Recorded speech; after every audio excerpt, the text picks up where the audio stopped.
Well, hello YouTube, it's me, Fortmaster, and welcome back to another reaction, and we got something new again today. Who Dr. Gaster is, and why that matters to Deltarune. And this was suggested by PhilGames9847. Again, this was another reaction off of my list of suggestions I've gotten. And yeah, oh god, what to say about Dr. Gaster? So, if you don't, well, I mean, first of all, if you don't know who Dr. Gaster is, to tell you the truth, nobody really does. Dr. Gaster was first mentioned in Undertale, but officially has never actually made an appearance. People have speculated that he appears in the game. There's like a 1% chance that if you start a new game, you'll find like a door in one hallway that if you go through, you see this figure and it disappears when you step close to it. It's really weird. In the lore of Undertale, Dr. Gaster was the royal scientist before Alphys was, but the only thing we really know was that he was responsible for making the core, which produces all the power in the underground, and that he disappeared. Now people have taken that and kind of moved it with the whole multiverse Undertale thing, and kind of just said that, you know, Gaster was pushed out into like the multiverse or something like that. He's broken. He has followers as kind of that it can like appear. It's really weird. But besides all that, it's like south of the town, there's like a bunker that if you go next to, you hear like the noises associated with Gaster. If you pull out your phone, it's a really creepy place. And some people think it might have to do with why Chris is being controlled by us, the player. It's weird. So, yeah, Misty Sparkles. Let's see. What do you have to say about Gaster, and why do you think that matters for Deltarune? So, yeah, let's get this thing started then. So, of course, as always, original video is linked in the description if you haven't seen it yet for some reason. Corner video will be leading to my Let's Play of the day.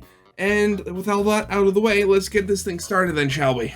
Recently, I saw a comment of someone genuinely not knowing why people were so obsessed with Undertale character Dr. W.D. Gaster in regards to Deltarune. The replies were people either agreeing and not knowing the significance of the character on a meta level, neither canon nor fanon, or people being just as floored as I am that others are missing the obvious hints. Then I realized, Undertale's popularity reached a peak around 2016.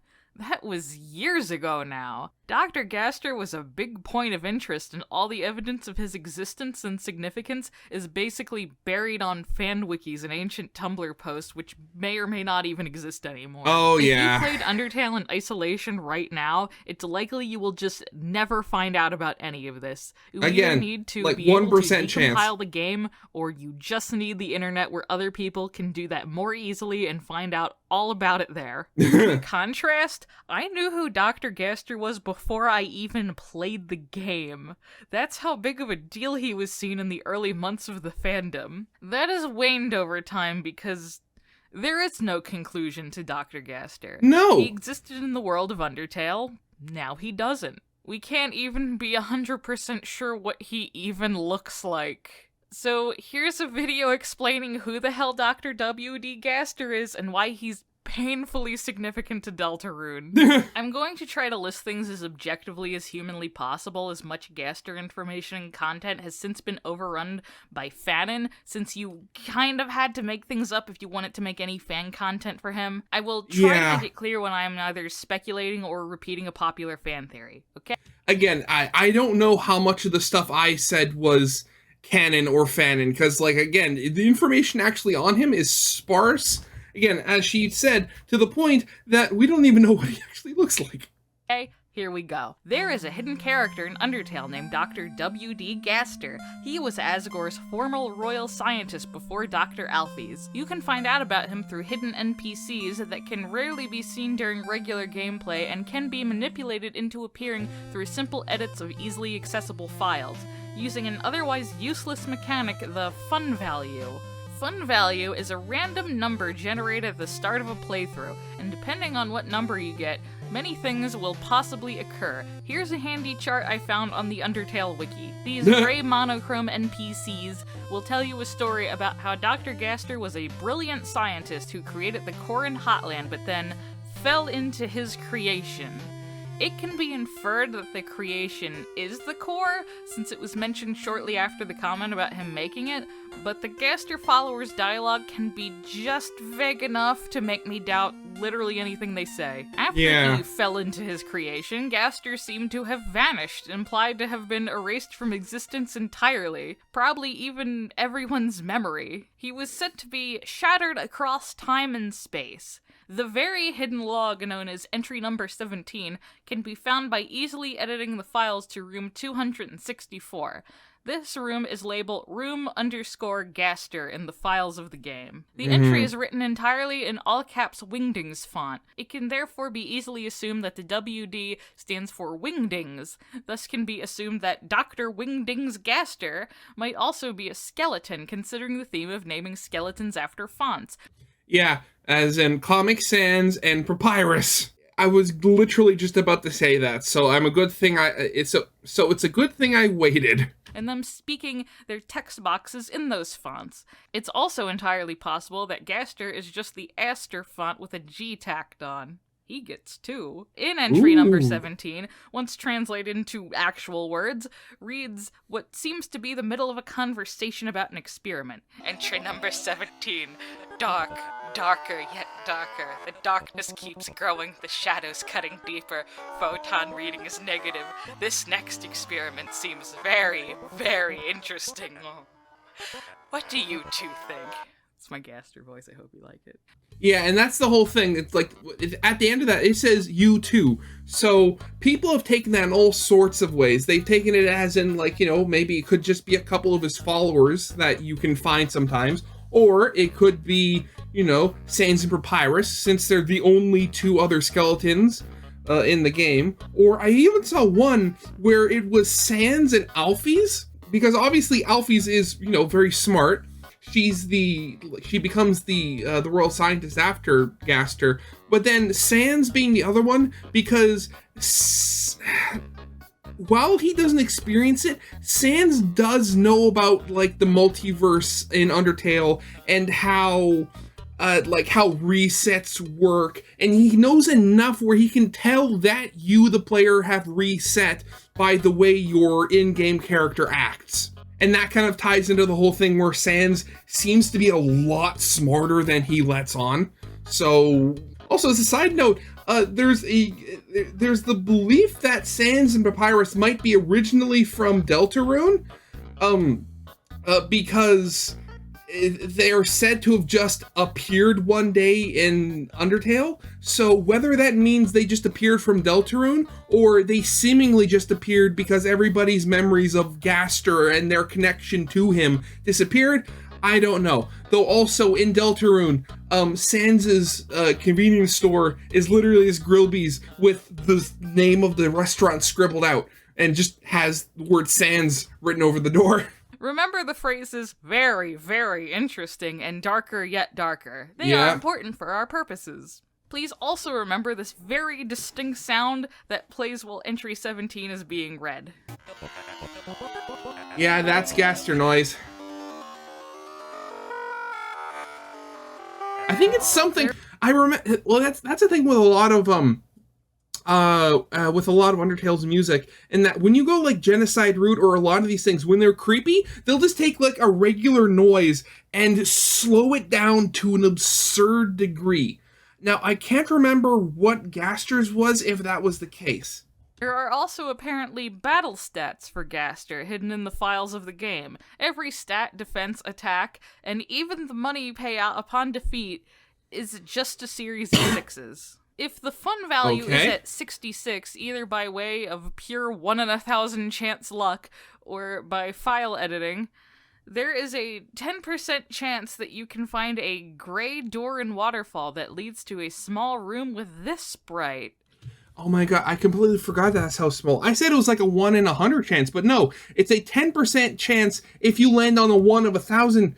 Wait, I don't even want to think about how to do the math on that percentage right there. This sprite is called Mystery Man.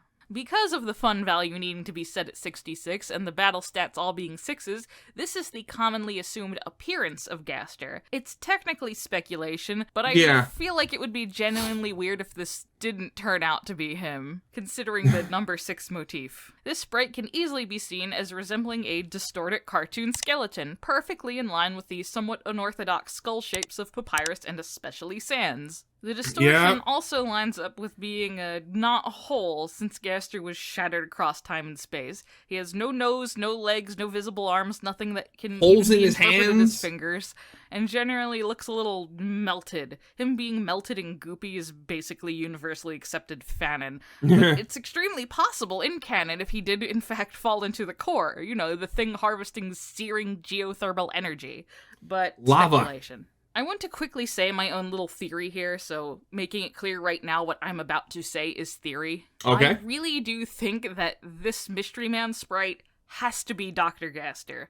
Not just because of the 6s, but because seemingly every fun value event is somehow related to Gaster. Other events include Sans prank calling you. Sans is implied to be somehow connected to Gaster. Alphys accidentally calls you when she's trying to order a pizza. Alphys is brought up a few times by the followers and shares Gaster's position as a royal scientist. The sound test room is only notable for containing Gaster's theme. 4 of the events are Gaster followers, and there's one involving the mascot, Icy, who is brought up once in all of Undertale by Sans, but is a prominent corporate mascot in the world of Deltarune. The misfits here seem to be the Wrong Number song, and for a few years, Clam Girl. Clam Girl is an NPC in Waterfall who talks about her neighbor's daughter, Susie. This now adds up in retrospect, but even more than that, when the Switch port came out, if you got Clam Girl by sheer dumb luck and talked to her after you beat the final boss, Azrael, she goes grayscale and says the time you will meet Susie is fast approaching. See, I never found that. That is just absolutely creepy. Oh, God. Deltarune Chapter 1 came out a little over a month later. The Wrong Number phone call is the most vague, but they ask if they can talk to someone whose name starts with a G. You'd think Gaster, but hey, it could be Grillby or Gerson. It could be... Yeah? G spammed it. Oh my god, I don't know. I don't think this G was put here for no good reason, though. However, I can't tell you with any amount of certainty what I think it stands for. I think Gaster might be the explanation here, but that might be it makes the most sense. This is just a theory, though. Over. Back to the Mystery Man sprite. The only other sprite that could possibly be him appears in a debug room, which is just for developer testing, and therefore might have no actual significance on actual canon. This could have possibly just been for making sure the Wingdings font was working properly. Yeah. I'm not going to rule this sprite out. Something also notable, but doesn't tell us too much, is that the skulls Sans uses to Gaster shoot lasers blasters, when he right. Megalovanias you are called Gaster blasters in the files. This does at least tell us that Sans has got to have something to do with Gaster. Yeah, I'm sorry, I completely forgot to mention that earlier. That's an even stronger connection than just him being smarter than he lets on. Sans is also seemingly good friends with Alphys, but no one really knew that, and they seem to have worked on a mysterious mystery machine together. Oh my god, I completely forgot about that part. I guess, okay, never mind, that's an even stronger connection that they might have both been working for Gaster. Jeez, I need to no. I keep thinking that, gotta play Undertale again. But then I think it's the whole thing where if you play Undertale again, you are resetting the world of those characters once again for your own amusement. And I know they're only digital sprites and stuff like that, and they don't have anything meaningful with it. But realistically, the only other thing I could possibly get from Undertale is possibly trying to do the genocide route, which I have never done and I don't plan on doing. But other than that, I'm just happy with having been able to play it once and just uninstalled it to let those characters in my one little playthrough just have their happy little existence happily ever after. Not that one. Because the handwriting is said to be very bad on the blueprints, and it's said several times that Alfie's handwriting is very bad. As mentioned before, there is a hidden sound room in Snowdin, activated by Fun Value, that includes Gaster's Theme, a simple, creepy melody. Once it is playing, it cannot be stopped.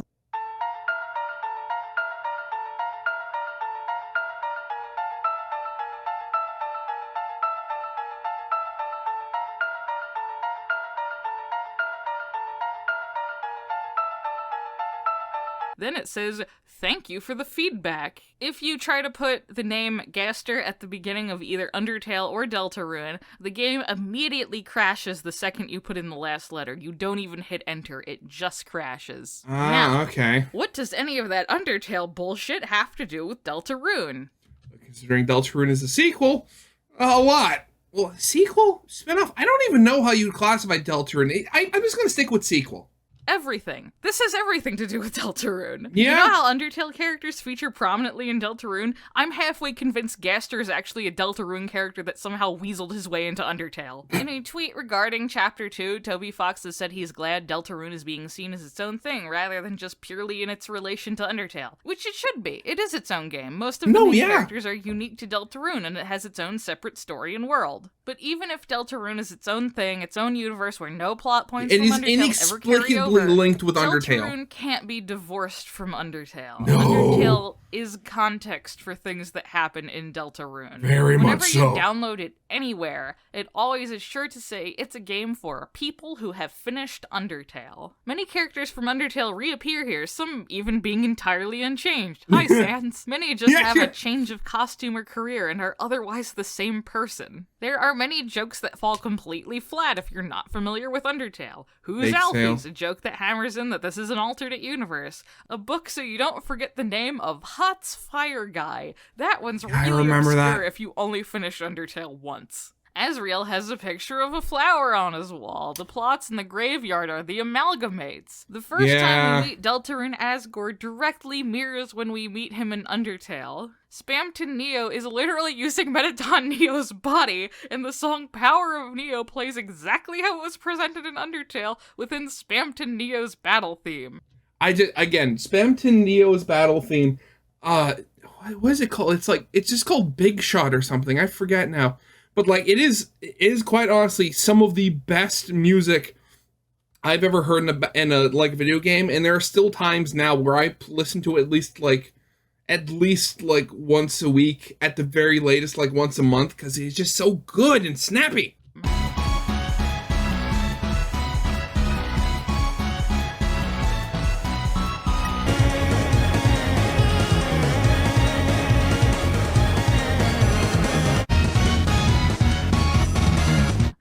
Is known for its high defense.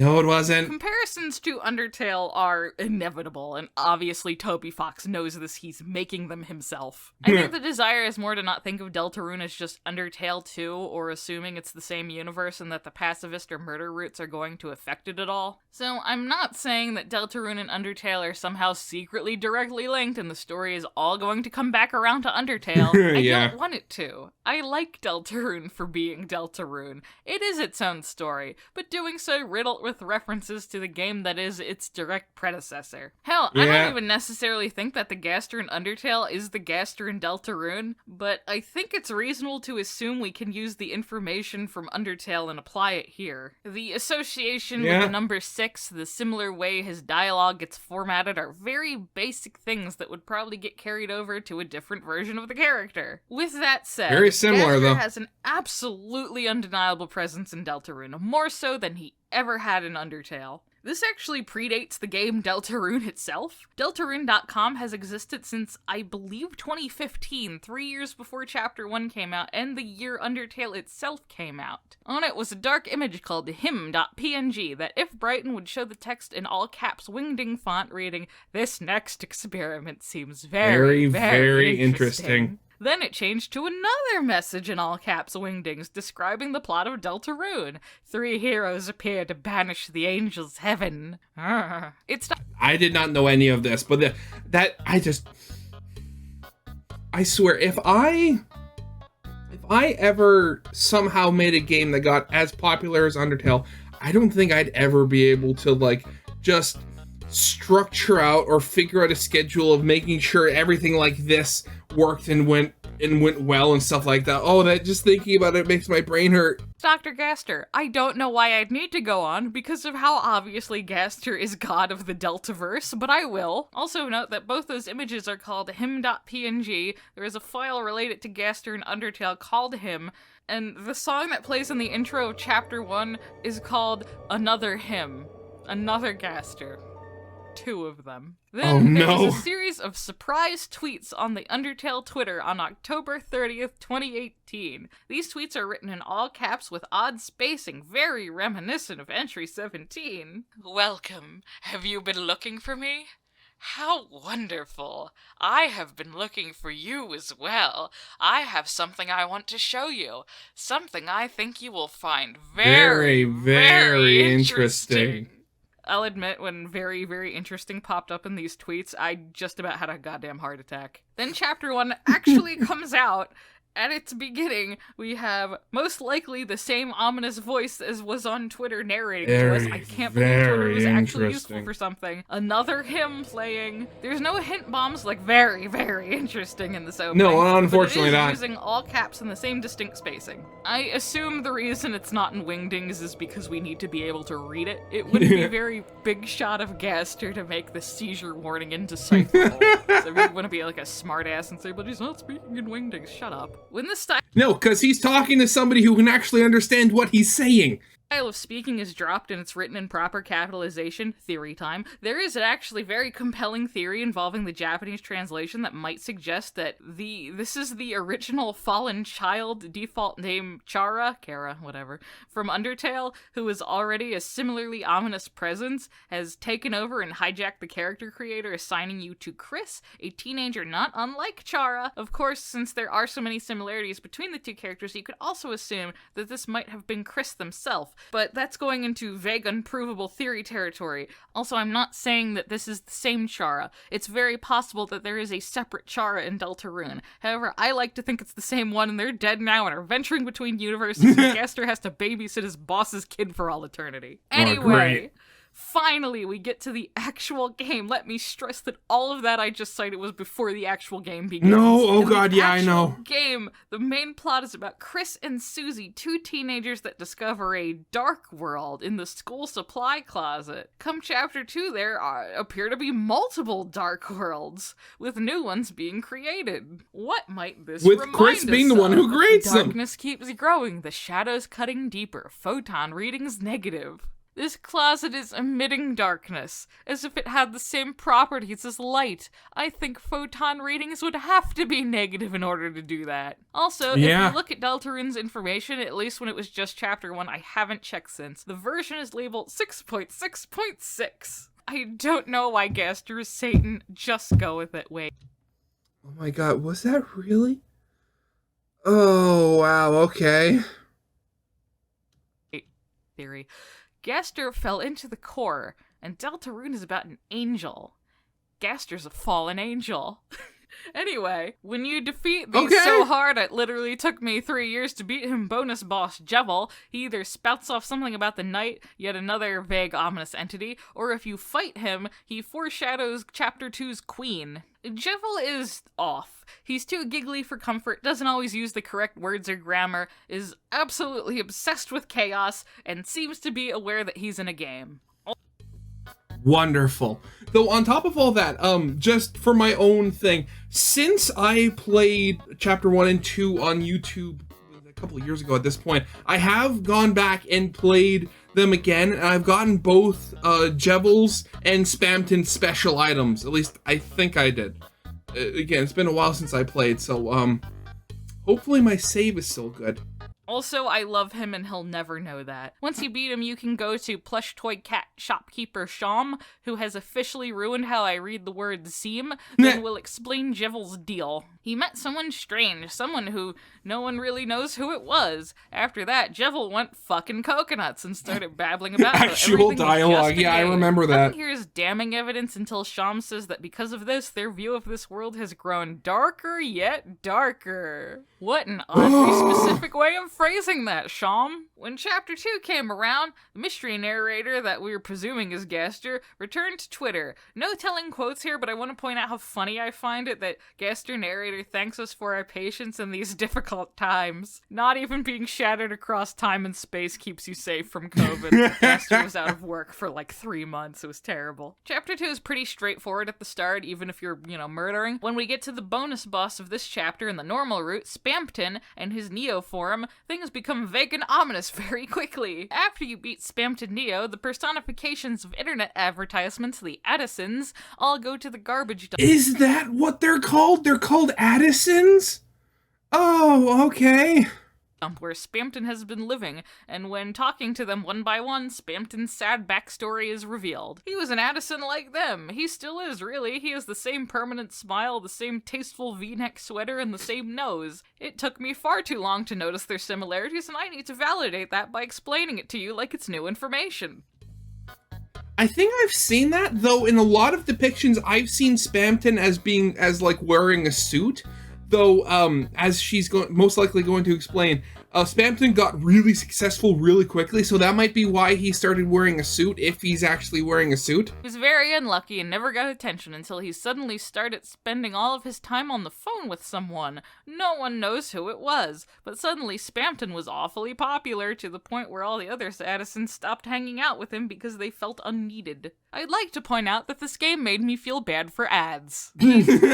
Eventually, whoever was calling suddenly disappeared. While not perfectly fitting the puzzle pieces, I will say Gaster seems to have a real talent for suddenly disappearing from existence. But more than that is the final Addison says that he went to check on Spamton after Spamton got evicted from Queen's Mansion. They didn't find Spamton, but found his phone with the receiver off the hook. When the Addison tried to see who Spamton had been talking to, they said they heard nothing but garbage noise. What makes that relevant is that if you try to use Chris's cell phone in the dark world, it plays the exact sound that plays in Entry 17, a sound effect that isn't used at all anywhere else in the game in this state.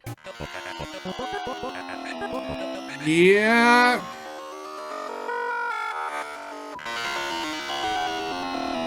I really hate that noise. It is, ugh. And describes the sound as nothing but garbage noise. It's pretty much accepted that Jevel and Spamton were driven mad by the same mysterious force, but for a long time it wasn't terribly clear who that was. Many people were convinced it was Gaster, as he's the most vague, ominous, unnamed presence we have. Though also Spamton does call someone Mike, so I don't know.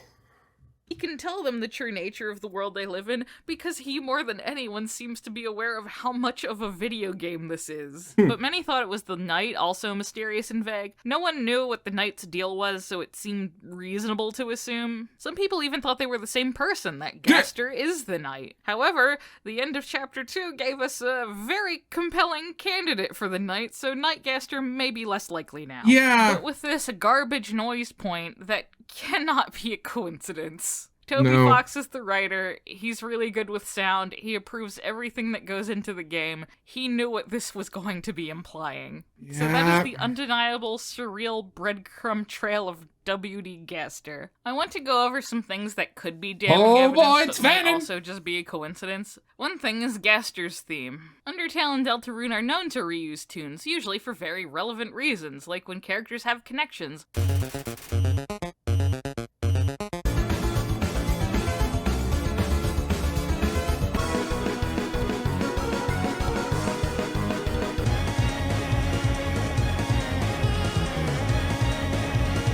Maybe it's just... Again, Toby Fox is a master at video game music. Actually, wait, have I bought the Deltarune soundtrack yet? Let me check this. Do I? Well, I don't. Okay. I'm gonna have to buy that. So I thought I bought that a while ago. But yeah, it just as I said, Toby Fox is a master at video game music and like soundtracks and stuff. That is some of the most beautiful stuff. It's the main theme of the game and sneaks its way into half the tracks. Don't forget, I'm with you in the dark. Dark?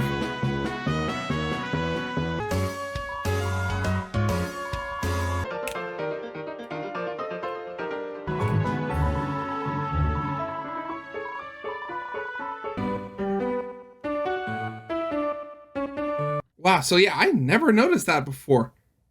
Huh, okay.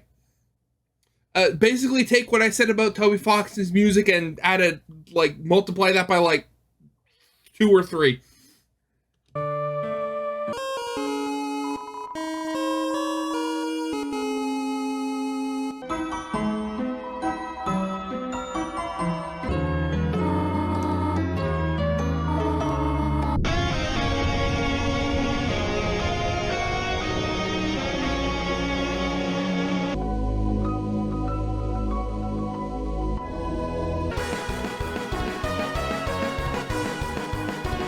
Okay, this is going a lot further than I thought it would. Wow, okay.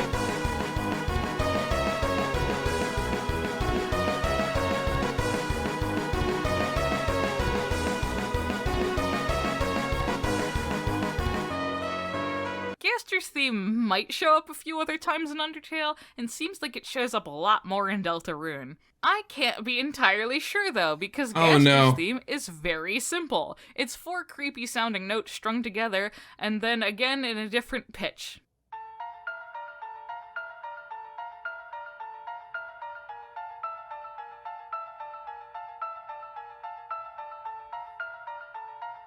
Some instances of what sounds like Gaster's theme might actually not be it, but rather because there's a simple melody that might share 2 notes with Gaster's theme.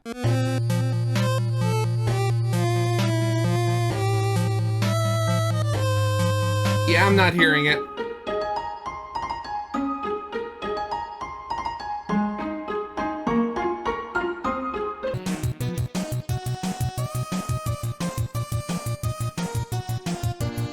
Yeah, I'm not hearing that. This might be on purpose. It's so short and simple, actively and intentionally causing you to hear it everywhere. Like, it sort of sounds like it's playing very low in the Base of Rules card theme, but it's hard to completely make out. There's also an instance where it might be playing in the song Circus and the World Revolving, 2 songs associated with Jevil. Because of the extremely possible connection Jevil might have to Gaster, I am not ruling this out at all, but it's not an immediately obvious example.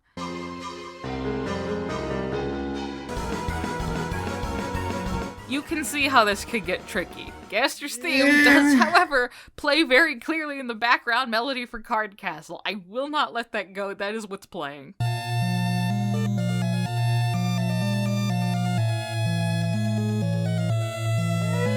Yeah? And it has to be playing at that song in the very beginning where the guy who sounds like he's Gaster is speaking to us. It's just missing a note in the middle.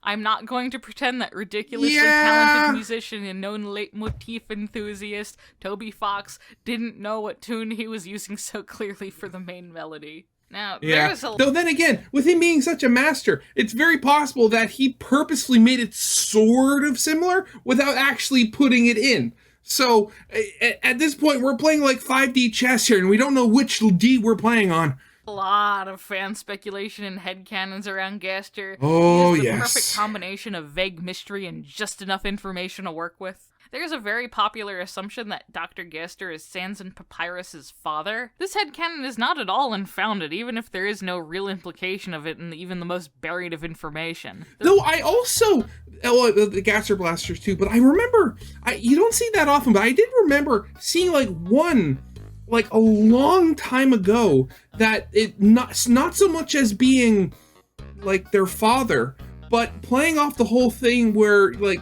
Gaster was shattered into infinite pieces and all that Papyrus and Sans are in fact like fragments of Gaster. Like he was split into multiple beings. Because, again, Gaster blasters with Sans, and Sans, being smarter than he lets on.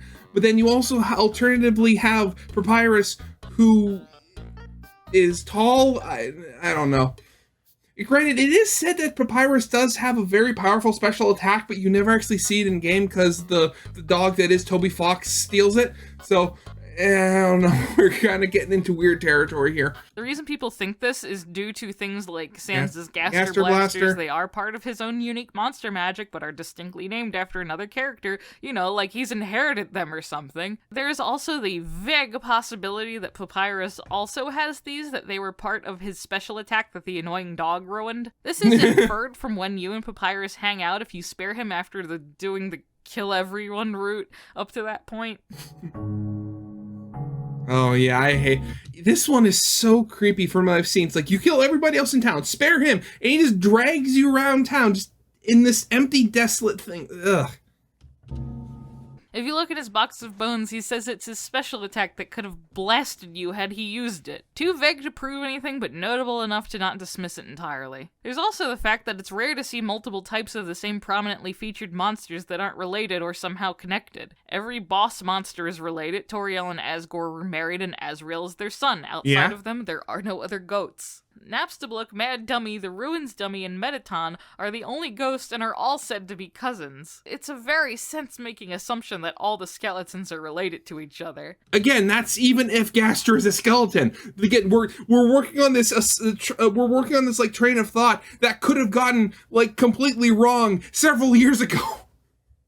Father is commonly assumed, but it's not our only option. He could be a third brother or a cousin. Now, and this is going to sound very tinfoil hat, but there's a song found in the files of the Undertale demo called Grandpa Semi, likely referring to semi-serif font. Grandpa Semi seems to be a genuinely scrap character rather than a fake scrap character like Gaster. More proof of this is that if you mess with the concept art and notes Toby posted to his Twitter, you can see the writing on the back bleeding through, and Grandpa Semi is clearly written. This was a character at some point early on. It is also possible that this character might have morphed into Gaster over the course of development. Yeah, so Gaster might be the grandfather. Probably? Can your grandfather do this?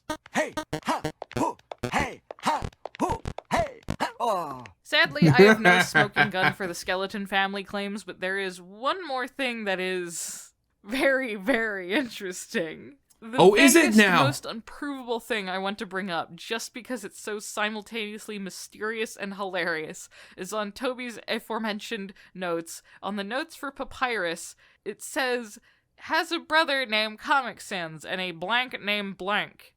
I had the thought that maybe this was blacked out because it's really info that didn't go anywhere and he doesn't want to confuse anyone with thrown out concept art. But then why didn't he black out the whole thing? Why leave the end A and named very clearly in there? Toby knew exactly what he was doing when he posted this. Oh, that the video's over? Oh god, yeah, so if this whole 27-minute video didn't show anybody watching that hadn't seen it yet already for some reason, everything revolving around Gaster is like 99% speculation with a little bit of fan and other things sprinkled in. Is just this goes back to the whole my whole reaction with Super Eye Patch Wolf and him talking about Undertale, and just how infinitely deep Undertale is. And the way the community is, where you can have something like this one character that officially doesn't actually appear in the game. Everything around them is just complete speculation, and yet you have this entire subculture where you have multiverses and alternate AUs and stuff all based around him. It is absolutely fascinating and somewhat terrifying if you think about it for too long. Okay, so yeah, That'll be it for now. I'm gonna have to look around on Misty Sparkles' channel to see if there's anything else I want to react to, because that was a really good video. But yeah, with all that out of the way, original video is linked in the description if you haven't seen it yet for some reason. Corner video will be leading to my Let's Play of the day. And with all that out of the way, I hope you guys liked. If you did, leave a like, subscribe if you have not, and I'll see you guys next time. Goodbye.